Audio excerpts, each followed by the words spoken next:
Kusoo dhawaad YouTube kanaalka Mano Production. Waxaan muuqaalkan ugu sheegayaa sida loo sameeyo filmaanta Hindiga ama kuwa loo yaqaan Bollywoodka. Haddii ay tahay markii kugu horeysay soo booqato YouTube-kan, fadlan subscribe leh. Isku day inaad gaarsiiso hal qof oo ka mid ah friends-kaaga.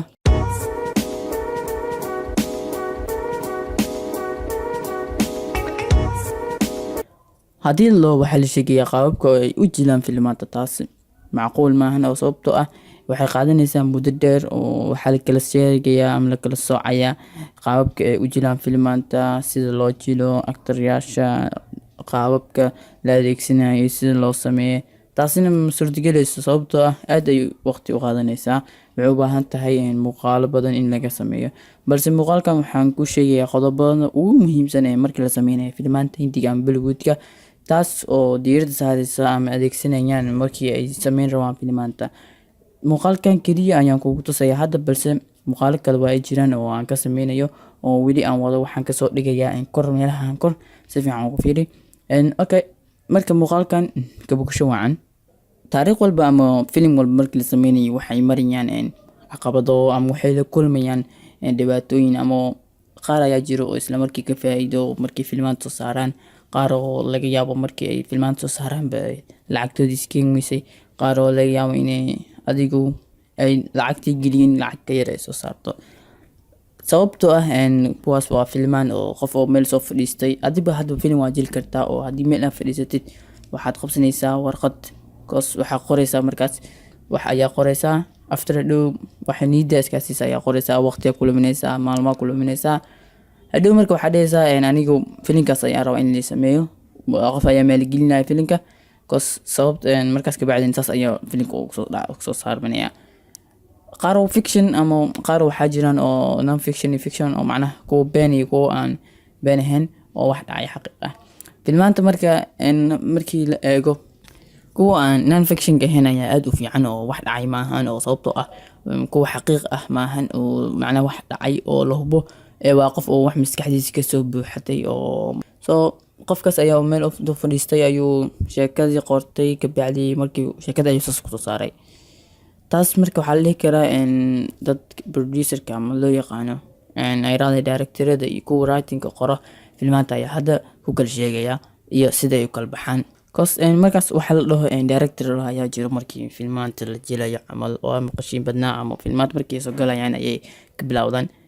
kaas marka director qof kale yiraahdo ama agaasimaha waa qof maamula lahay sameynta filmaanta ayuu maamula asiga.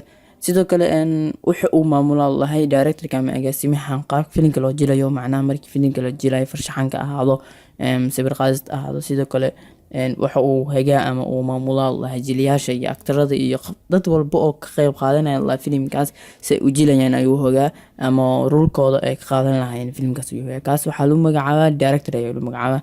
marka waxaa kaloo jira la producer, waxa qof soo saara markasta ay maqashiinaya lahay oo dad aan xitaa ayaa u badnaa lahay. qofka producer markuu wuxuu noqon karaa lahay mid oo ka socda shirkad ama mid iskiis u socda lahay, mid shirkad ayuu ka socon karaa oo shirkadaha filmaanta soo saara ayuu ka qayb gali karaa sida Raj Films camal.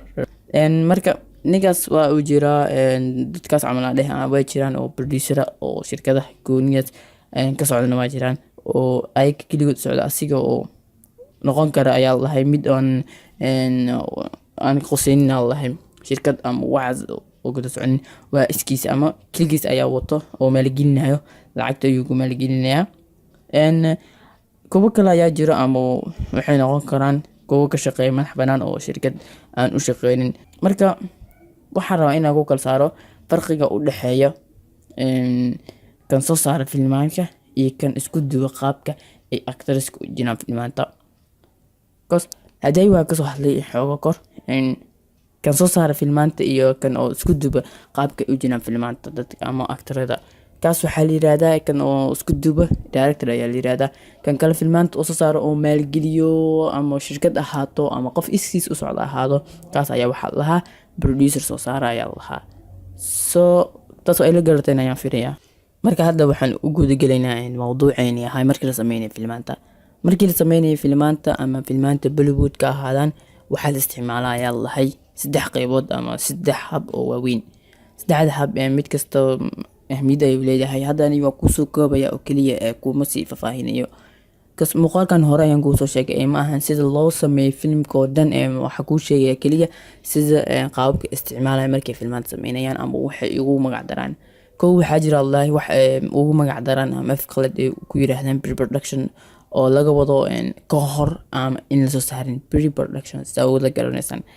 So haddii waan ku sharxayaa taas aad ayay u dheeraanaysaa, balse waan kusoo koobayaa qaabkan oo dhaho pre-production.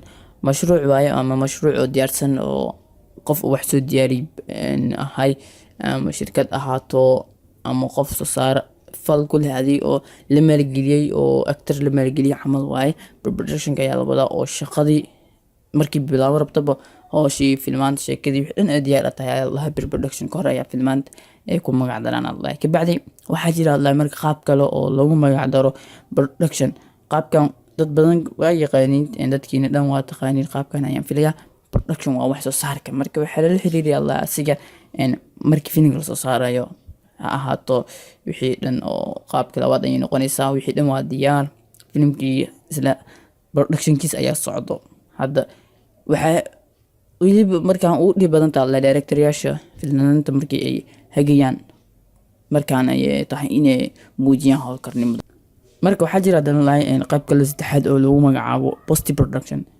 post production waa qaybta ugu saameynta badan filmaanta oo macnaha waxaa lagu wadaa markii la imaado kadib aan si kale hadii aan u iraado post production waxaa lagu wado kadib doowitaanka ama soo saaritaanka wax walba oo la xiriir muuqaal sameynta ayaa lagu wadaa. markaas ka bacdi waa meesha ugu dhib badan oo editing marayo oo macnaha muuqaal habeenta marayo sawirada iyo fiidiyowyada in la qorqorxiyo filmaanta la sameeyo oo wax kale la dhigo adiga wax indhaha dadka soo jiidana la dhigo. waa markii ugu hawsha badan tahay waxa oo la post production. bandigiina waa aragtina film la soo baxaya Allah filimka uu soo baxay laakiin ilaa hadda wili caalamkii lama saarin tiyaatarada lama saarin muuqaalka waxa la soo trial ama goos ama wax sameeyay la soo qaadaya Allah filmaanta ka bacdina waa la soo deynaya Allah. kaasa marka waxay ku gudi jiraan Allah intii markaas oo filimka soo baxayo hawsha ama qaabkan lagu magacaabo post production. waa kuma hasata in daawatid YouTube kan ama muuqaalkan soo waxaan filayaa muuqaalka ka faa'iideysid. soo waa qaybtii koowaad ahayd sida loo sameeyo filmaanta inaad ka faa'iideystay ama inaad wax ka fahantay ayaan filayaa qaabka loo sameeyo filmaanta ama waxa la xiriiriyo markii la sameynayo filmaanta. haddii ay tahay markii kugu horeysa soo boqoto YouTube kan fadlan subscribe isku day inaad gaarsiiso asxaabtaada